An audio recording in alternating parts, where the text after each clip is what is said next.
Hey guys, so it's that time again. It is Haley's 5-month update. She just turned 5 months on July 4th, so this video is a little late.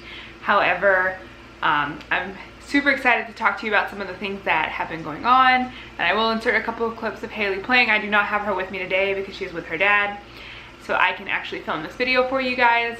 But let's go ahead and jump in. So first to talk about is her food update. In the past video, which I will link down below in the description box, I mentioned that she is no longer currently only breastfed. We still breastfeed every now and then. However, it's very, very slim. Like, my boobs are pretty much completely dried out.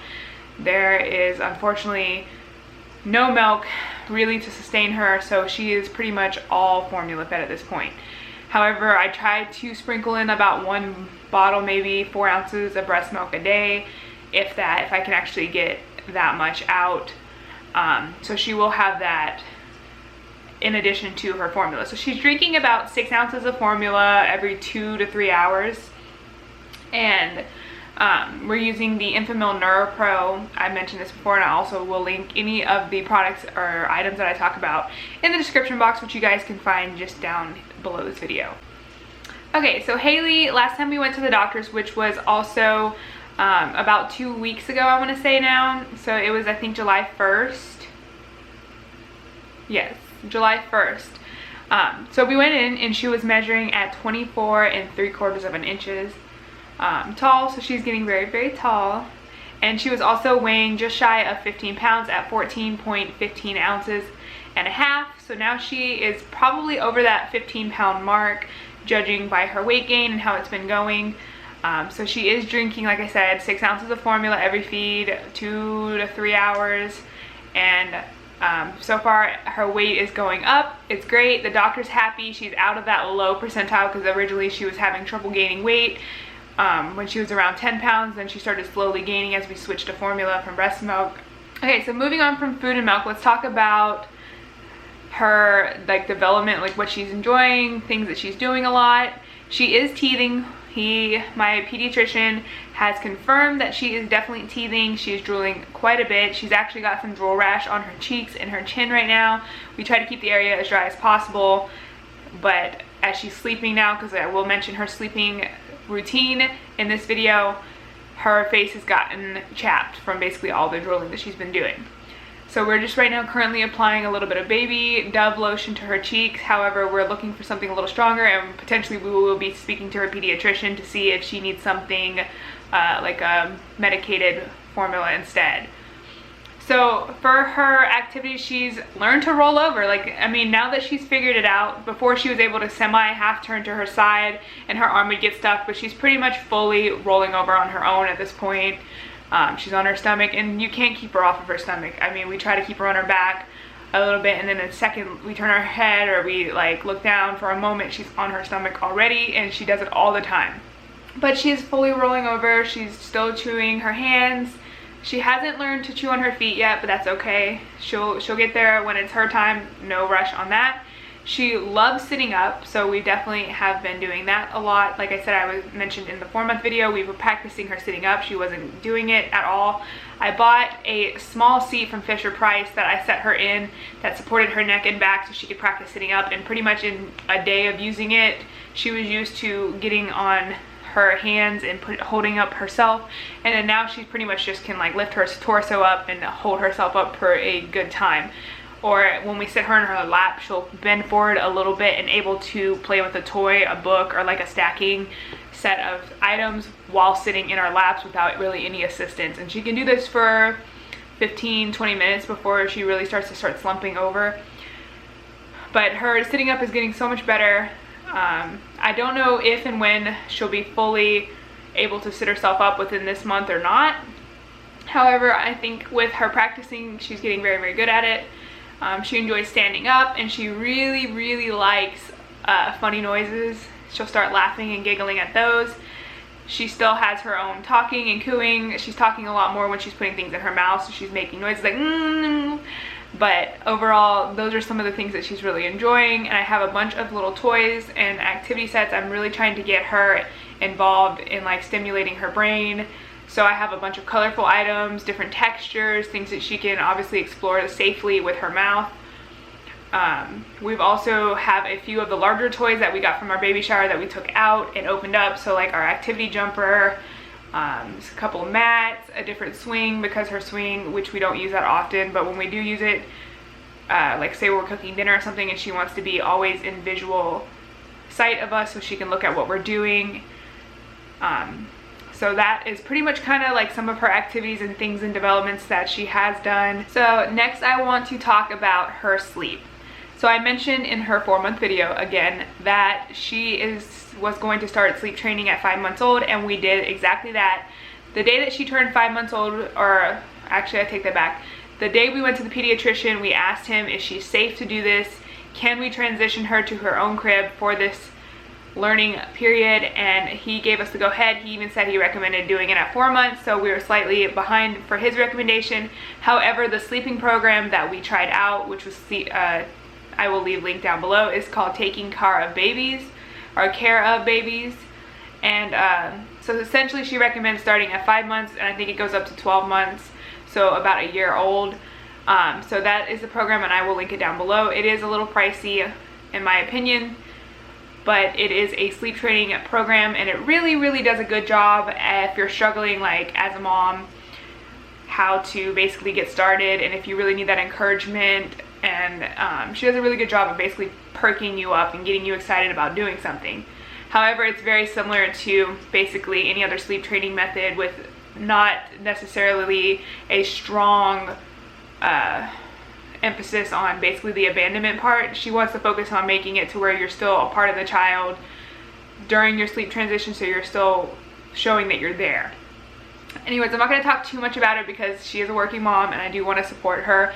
So I'm not going to give any details really on the program itself. So if you want to check it out, you can. Like I said, it's in the description box below.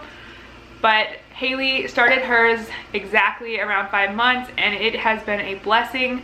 Now, I will say that naps, on the other hand, right now are a struggle, but she didn't recommend doing both at once. So don't sleep train and try to get the sleep training for naps done at the same time, like kind of space them out. However, her napping is absolutely terrible at this point. Like, she really fights it. She doesn't want to sleep more than 20 minutes if I'm lucky at that. And there are times maybe she will sleep an hour, but it is on a rare occasion. So, about the sleeping.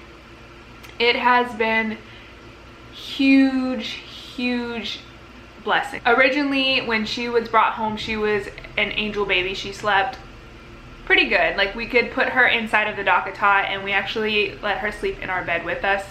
Yes, I am aware that bed sharing is not recommended and it's not 100% safe. However, you do what you have to do. There's no judge, no shame here. I did end up bed sharing with my daughter, and I made sure to be 100% safe. And when I say that, I mean there is literally just me and my daughter in the bed. My husband actually moved into our guest room during the time that we bed shared all the way up until now. So she was bed sharing all the way up until 5 months old with me. And partially, I will explain this a little more, is that when she was breastfeeding, I would breastfeed her to sleep, and she would be right next to me, her head facing my breast, my body turned to her, kind of like a C, cupping her closely. So she would be like this onto me, and I would be right next to her. I am a light sleeper, and I will, like, any movement, any like turning of her would wake me up. I could check on her. I felt okay having her there. I had a very tight fitted sheet, so similar to a crib sheet, on my king size bed. We slept in the middle of the bed, one pillow for me and a blanket that I kept below my knees. My daughter was not rolling, she was not moving. She stayed exactly where I put her at night. So we were safe. I always had her there. We made sure everything was fine. And I don't do drugs. I'm not overweight, and there's no loose objects in the bed for her to suffocate on. So I did the safest possible method of bed sharing that you could possibly do. So basically, she didn't really have too much of a routine. She would pretty much go to bed anywhere between 6 and like 9 o'clock when we were bed sharing. It all depended, because we pretty much didn't have a set routine going for her at that time. However, now we do, and I'll explain a little more in detail about what her routine is before bed and how we lay her down. And I will make a whole nother video on like this whole process of getting her in her crib and how she's doing and sleep training in general. If you guys want, just leave me a comment down below and I will. But essentially there was no routine, and then she would sleep with me, but she would constantly wake up, especially towards the end of like her 4 months when she started getting a little more aware of her surroundings. She would start rolling from her side to her back, and she was wiggling a lot. So I knew it was time to transition her from the bed, get her in the crib, and then like I said, shortly after that, around the start of 5 months, she had really figured out how to roll, so it was the perfect time. My daughter never ever took to swaddles, so she never really swaddled well and was never really a good sleeper. And like I said, when having her in bed, she didn't really have a routine. She kind of just did what she wanted. She slept decently with me at night, but she needed the boob to fall asleep. She would wake up constantly throughout the night and want to basically suckle back to sleep. So like I said, at 5 months, we transitioned her into her own room, which we have her nursery here, which I'm in right now.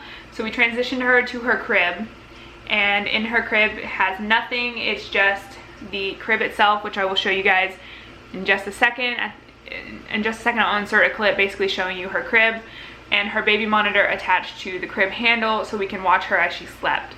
So the very first night was really hard, and I think it was harder on me than it was on her. I really wanted her next to me. I didn't feel safe. Like, I was always constantly watching the monitor, wondering if she's breathing, is she okay, what's happening. And it did take a while for her to fall asleep. There was crying involved. It's not gonna be easy. Babies cry. I don't like when my baby cries at all. I don't think any mother does. But there was crying, definitely, and it did last probably 2 hours before she finally fell asleep. However, it was not like full-blown screaming crying for 2 hours. It was definitely broken up into chunks. She would be quiet for some time, then it would start up again and things like that. So the first night, like I said, she cried for about 2 hours total, and then finally she had fallen asleep. And once she had fallen asleep, she slept through the entire night until morning, about 6 a.m. So come morning, we walked in, we greeted her, we said hello, hi, we gave her big hugs, kisses, praised her, and we went about our day. The second night was a totally different night, and this is like rare. This is not like standard, and I know not everybody gets these same results. However, the second night we did it, it got easier. Easier on me, easier on her. She went down with less resistance. She laid in the bed, cried 15 minutes. Then following that, it got less and less, and now she's pretty much going to sleep within maybe 5 minutes. No more pop-ins, no more stopping in to say, hey, I love you, you're okay, it's just nighttime, which I'll explain what a pop-in is in just a second. But there's none of that now. She pretty much falls asleep within a couple minutes of being put down in her crib, and we put her down awake, not asleep, so she's able to find a way to put herself to sleep again and comfort herself without needing us to either rock her or feed her. She's able to do it herself.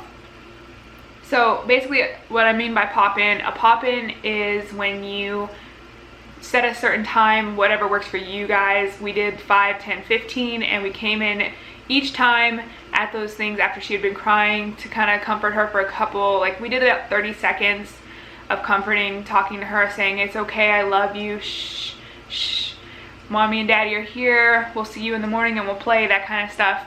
We would say stuff that would, like, we felt really good about and that she could probably get some comfort from, just even the shushing. And when we did that, we would basically pop in at 5 minutes. Then we'd set a timer after the 5-minute pop in for 10 minutes, and we'd come in after 10 minutes and then after 15. And then once we hit the 15 mark, we just repeated that. So we would do 15, 15, and if she needed it. But like I said, after the first night, she was pretty much solid. All she needed was maybe 1 pop-in, and then now we're at the point where she needs no pop-ins at all. She's able to go to sleep almost instantly after laying her down. Maybe she needs to like suck on her hand or turn her head back and forth a couple times, but she's able to put herself to sleep. So sleep training her has been a godsend. She wakes up pretty much every morning between 6 and 6:15. A happy baby, no crying. We walk in here, we get her out, and we begin the day. So that is kind of like what's been going on. Things have been great. She has her own space. She's sleeping more at night. She still sleeps a little roughly, like when we watch the monitor, because she's going down about, let's see, she goes anywhere from like 7 to 7:15. We try to lay her down about 7:15, to be honest. And she does wake up quite a bit throughout the night, but she's able to put herself back to sleep, and that's perfectly normal. Babies have lighter sleep cycles than we do, so she will thrash a little bit in the crib, like back and forth with her head, or she'll suck on her hand or fist and then put herself back to sleep. As I mentioned with her rolling, and this is partially like my concern with her rolling, is she's gotten to the point where she rolls onto her stomach at night and she stays that way the entire time. You cannot fight her on this. She will not roll. Like, even if we rolled her back on her back, 2 seconds later she's on her stomach again. But she is getting better at it. Originally she was putting her nose face down into the crib, which really freaked us out. So we went out and we purchased the Owlet monitor, and I know there's a lot of controversial on that and a lot of controversy in general. The sock is basically an O2 sensor and tracks her heart rate to make sure nothing goes on. It's a very expensive product in my opinion, and it's not like recommended. Most of like the American Pediatric Association and like most of the guidelines do not recommend using products like that, just because they're not shown to prevent any kind of thing, and you shouldn't necessarily take it as the answer to the problem. Like, it is just a simple tool that could help give you some peace of mind. And I am filming a video on that now currently, like a review of what I think it is. So it's an unboxing and a review. I do want to test it out for a while before I give you guys any more information on it or whether I recommend it or not. But essentially, anyways, we went out and purchased that product to just give us some peace of mind as she's sleeping at night. And so far it has given me some peace of mind. However, there's been some false alarms, or like times when the sensor will shift off of her foot and basically set off the alarm, and we have to come in here and make sure she's okay out of panic. But everything's been fine, nothing's been wrong. It's just been like like I said, a little malfunction with the sock not being tight enough. But that is error on our part, and we're going to work on that. However, it has definitely made me feel safer about her sleeping on her stomach, that she's not cutting off of that airway. And if she does hold her face in too long, and eventually she'll turn it to the side where her nose is no longer obstructed. Okay, so that is pretty much her sleeping cycle. Like I said, I can make a dedicated video on all of that. If you guys are interested, just let me know in the comments below. The last thing I wanted to talk about is the fact that she is 5 months old. She is ready to start trying foods, and the doctor recommended we started her on rice cereal with watered down with like either breast milk or formula, and start getting her interested in foods. So we bought a high chair, which I will link down below. It is the Orville, I want to say, and we bought that for her, and we basically started trying rice cereals, which I got like some little bowls and stuff at Target, which I can also link down below for you guys if you're interested. But we essentially take this rice cereal, which is about a tablespoon, and then we dilute it with about 4 to 5 tablespoons of either formula or breast milk. I've done breast milk most of the time just because I've had some leftover pump bags in the freezer that I've used to dilute it and start feeding it to her little by little, just to get her used to it. Remember, I'm not trying to like replace her formula or her food. It's just an addition to start getting her ready for the next step and stages, which would be solid foods. So she doesn't necessarily have it down. She still pretty much just kind of gums it a little bit and then spits it out down her face. But we are practicing now and getting her ready for step 2, which was baby oatmeal. And then we'll move up into softer things like mashed banana, mashed like soft things like pears or whatever, and then maybe even mashed peas. But we're only doing it right now, it's just baby rice cereal, and we're only doing it maybe like 3 times a week at that. We don't want it to become too overwhelming for her. She's still, like I said, not quite taking it like food. It's more she puts it on her tongue and spits it out. So we're not forcing it too much, just getting her used to that. Okay guys, so this video is already extremely long. However, there was a lot to talk about, and like I said, there's a couple topics that I'm willing to go into more details. If you guys are interested in those, just please let me know in the comment box and I can definitely do a video on it. Or if you guys have any questions for me, just leave them down below. And like I said, I will link anything that I've talked about in the description box. You guys can find it either linked through Amazon or Target. I am an affiliate through there. However, this does not affect you in any way, shape, or form. It just means that I can get a small commission on some of the items that are purchased. And when I say small, it can be literally cents to the dollar. It's very little, but however, it does help my family out and I appreciate it. But I also want to thank you guys for watching this month's update, and I will insert some clips of baby Haley playing because I do not have her with me today. But I hope you guys enjoyed, and I will see you guys for her 6-month update. Bye!